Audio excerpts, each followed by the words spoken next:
கையில் மாவு துளி கூட ஒட்டக்கூடாது. இதுதான் வந்து சப்பாத்தி மாவோட கன்சிஸ்டன்சி. இப்போ வந்து சப்பாத்தி மாவை வந்து நம்ம உருட்டி எடுத்துக்கலாம்.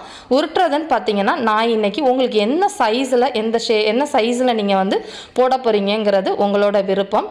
நான் இந்த மாதிரி தேய்ச்சதுக்குன்னு பார்த்தீங்கன்னா 2 கப் அளவுக்குள்ள மாவுக்கு 10 சப்பாத்தி உங்களுக்கு கண்டிப்பாக வரும். இந்த சப்பாத்தியை நல்லா உருட்டினதுக்கு அப்புறமா இதுக்கு வந்து ஒரு 1/2 கப் அளவுக்கு கோதுமை மாவும் எடுத்து வச்சுருக்கேன்.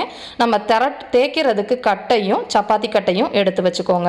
இப்போ பார்த்தீங்கன்னா நம்ம 2 சைடும் பொடி மாவால் 2 சைடும் நல்லா வந்து பொடி போட்டுட்டு அதுக்கப்புறமா நம்ம அழுத்தம் கொடுத்து மாவை திரட்டலாம். திரட்டுறதுன்னு பார்த்தீங்கன்னா ரொம்ப திக்காகவும் நீங்கள் திரட்டக்கூடாது, ரொம்ப தின்னாகவும் திரட்டக்கூடாது. திக்காக திரட்டினீங்கன்னா சப்பாத்தி சாஃப்டாக இருக்காது.